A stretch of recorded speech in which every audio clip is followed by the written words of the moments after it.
Invincible Season 4 is already 6 episodes in. A lot of this episode plays out like in the comics, but some of the changes really add a lot, so let's break down everything the show changed. Episode 6, You Look Horrible. All the titles come from a line in the comics, most of the time from one of the comic issues adapted in the episode. However, this line comes from issue 34. Eve says it to Mark right after the first Angstrom fight.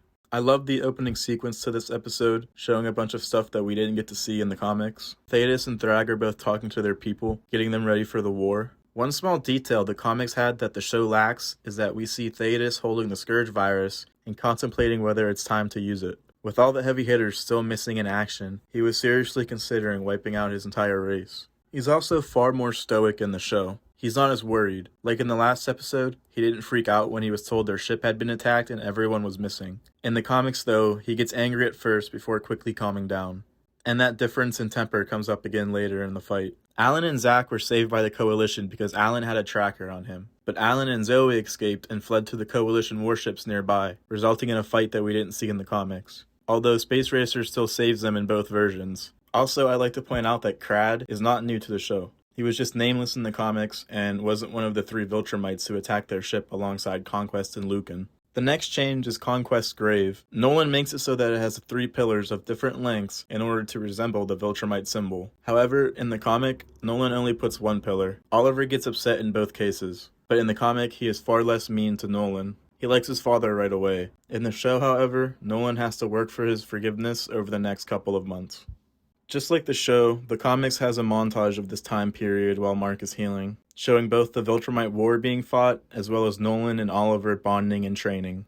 They never talk about Andressa in the comics, like they did in the show, since Nolan never brought her up when he was talking with Debbie. That's the main reason Oliver is mad at him, because he overheard their conversation. But they work it out, and by the end, Oliver doesn't want their bonding time to be over. In the comic, Nolan talked to Oliver about how he fell in love with Debbie and humanity when he first came to Earth, until he had to make the hard choice of fulfilling his duties to Viltrum. Mark wasn't healing right in the show, so Nolan and Oliver had to go steal some eggs from some bug monster in order to get more nutrients for Mark. But none of that happens in the comic. Mark heals just fine. After only 2 months, Mark wakes up, which is actually a far shorter period than in the comics. It was never confirmed, but it was close to 5 or more months, since Mark said he spent most of the war in a coma, and we know the war lasted around 10 months. In the comics, they found Mark awake at the campsite, but in the show, once he wakes up, he wanders off and finds Conquest's grave. He actually doesn't care that his dad made a grave for Conquest. And we gotta compare the difference in beards here, both for Mark and Nolan. I think the show did Nolan's better by adding more of the gray hair, but Mark's is worse because it's more patchy. Maybe that's because he was in the coma longer in the comics though.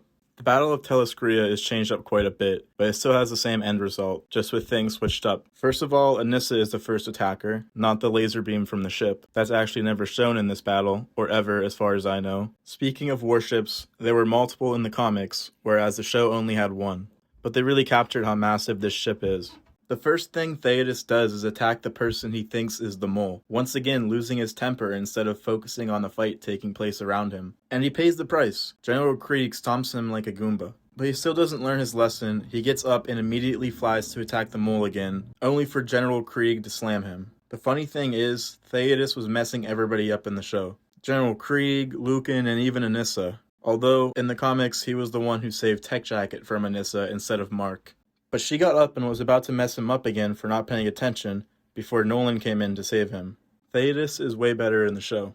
That's when we get these 2 iconic shots of the Graysons pulling up to the fight. This is what really turns the tide of the battle. Without them, the Coalition would have lost right here. In the comics, Thetis even wants to flee before they show up. They mainly fight Anissa and General Krieg, but the show has more Viltrumites fighting, Lucan and some nameless ones. Mark and Oliver fly through the Viltrumite warship, and in the comics, they just got lucky that they picked the right one with Thrag in it, because he instantly gets Argyl's skull and gets out of there the same way in both versions.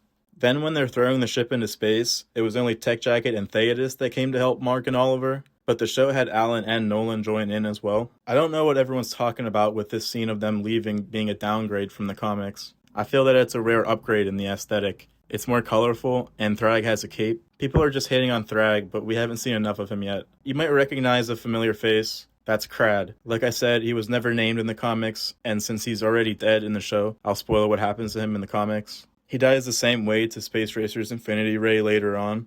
Alan is the one to confront the wrong guy as the mole instead of Theodos. The real mole is exposed, and he then reveals that all the remaining Viltrumites are heading back to Viltrum. But what I'm confused about is how he would even know that. Why would the Viltrumites share this information with him? It just seems like a silly thing to do. But it's the same in the comics, so I guess this is just a missed opportunity to explain it better. So, to summarize my thoughts, if you watch any of my videos, you know I'm loving all the changes the show is making, and this episode is no exception. Either way, if you enjoyed this video, leave a like and subscribe, and let me know your thoughts on Thrag in the comments. Also, check out my other videos covering the last 5 episodes. Thanks for watching.